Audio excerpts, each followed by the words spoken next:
In Pokemon games, there are so many different details and things to take in that you're pretty much bound to miss something during any given playthrough, especially if it's a smaller detail that's a little more out of the way. Those kinds of details, while smaller, can also be pretty insane as well. So here are some crazy things in Pokemon that you might have missed while playing. First up, did you know that released Pokemon can sometimes return to you? We've always been taught that if you release a Pokemon, it's gone for good, but that isn't necessarily the case 100% of the time.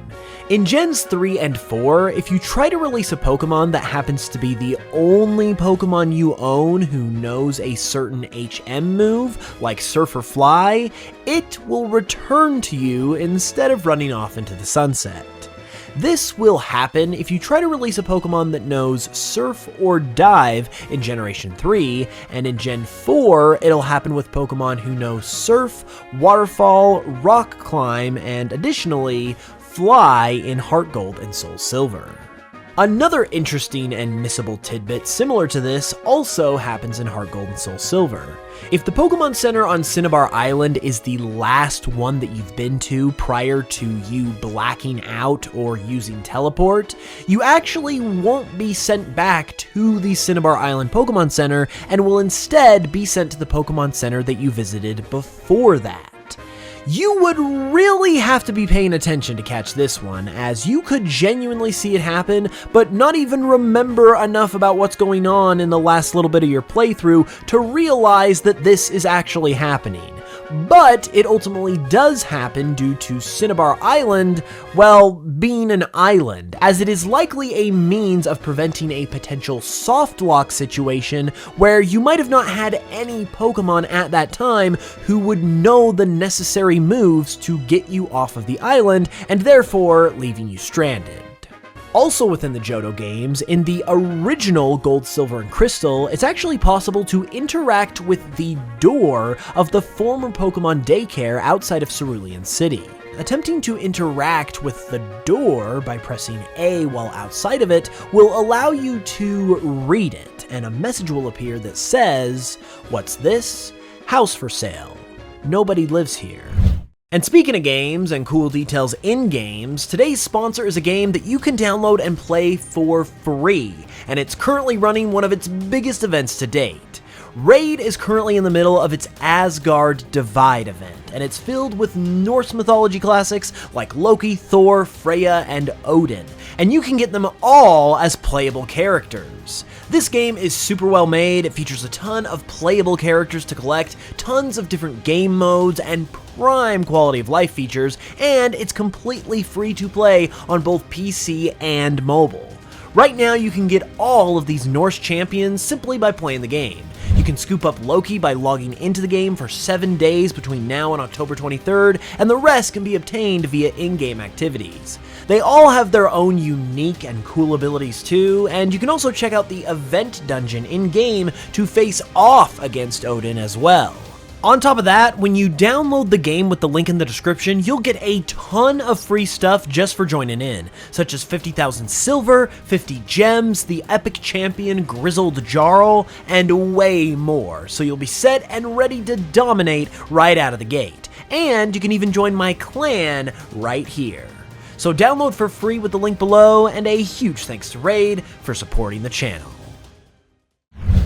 Now looking ahead to Generation 5, the Gen 5 games contain something really interesting that you would have had to have played through the games twice as both a male and female in order to be able to pick up on, so it's pretty out of the way. In Castelia City, in one of the buildings in the Central Plaza, there is a party that is going on, but you'll only be allowed to go up and join the party after the guard on the first floor pats you down. However, you only get patted down like this if you're playing as a male. If you play as a female, the guard will simply say that you're good to go and let you through. Which, when you think about it, was definitely done in order to dodge a potentially precarious scenario involving this guy touching the female player character, which is also a very good attention to detail. Another cool attention to detail from the Unova games comes in Black and White 2, where, at Victory Road upon encountering N, if you happen to have one of his old Pokémon in your party at the time that you talk to him, he will actually recognize his old Pokémon and make a comment about it. N's former Pokémon can be encountered using the Memory Link feature of these games, with his Zorua being obtainable within the main story of the games as well. There's also a couple of pretty interesting things that you can easily miss in ORAS too. Upon obtaining the meteorite at Mount Chimney after defeating Archie and Maxie, its appearance and description in the bag will actually change multiple times upon reaching certain checkpoints within the game. It changes for the first time upon the player obtaining the Devon Scope, it changes again once you defeat Brendan or May in Lily Cove City, and then it changes for a third time after defeating Zinnia at Granite Cave during the Delta episode. In order to be able to notice this at all, you would have to be periodically looking at the meteorite in your bag basically all throughout your playthrough, which I feel like most people just aren't gonna do, let alone also remembering what it looked like or what its description was prior to it changing to know that it actually changed, so I felt like this one was pretty missable. This next one from ORAS though is just bonkers. It's been said before, but these games are easily the darkest in the series, and I don't think it's even close, because they are absolutely filled with details just like this one, both big and small. So there's a guy in this game that you can come across who describes himself as a man with no power. This guy is rather depressed by this apparent fact, but it goes a bit deeper. You can explore this guy's home in Mauville City, and on the balcony, you can find the TM for U-Turn.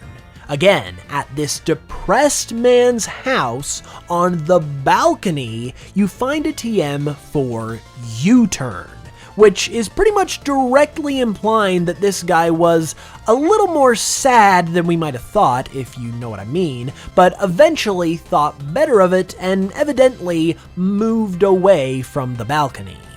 Like I said, ORAS is just absolutely littered with this kind of extremely dark subtext, and the worst part is, the only real purpose of this guy is that he's involved with the O-Power feature and how you unlock them in these games, hence why he's a man with no power.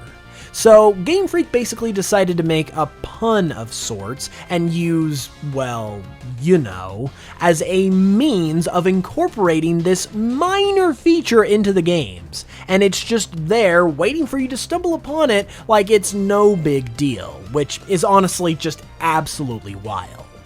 On the lighter side of things, however, another really cool thing in ORAS involves a couple of NPCs. On the north end of Cycling Road, there is a male triathlete who will say, "A beautiful woman who runs through the road with her jet black hair flowing in the breeze. Can I find such a woman somewhere?" This sounds like pretty standard dialogue for Pokemon NPC, but it's actually a reference to the original Ruby and Sapphire, as if you go to the same place in Cycling Road in those games, you will find a female triathlete instead who says, "How do you like the way my raven-colored hair streams behind me? I grew my hair out just for that." I love how in order to get this, you would have to remember the dialogue of an NPC from the original Hoenn games that came out over 10 years earlier before ORAS, but honestly, I'm here for it. Now this next one also has to do with ORAS and the original Hoenn games, but it's the kind of thing that you just might not even think about at all as a possibility. It's actually possible to decorate your bedroom in Littleroot Town using your secret base decorations. And while this might sound like a basic thing, personally, I totally missed this, and I feel like other people might be in the same boat. You hardly go back to your house at all in the games, let alone to your bedroom, and the secret base items are specifically designated for the secret bases, so I feel like it's definitely easy for this to just pass you by and to not even realize that it's a possibility. Hopefully I'm not alone on this one, but yeah, this is one that I definitely missed in my playthroughs for sure.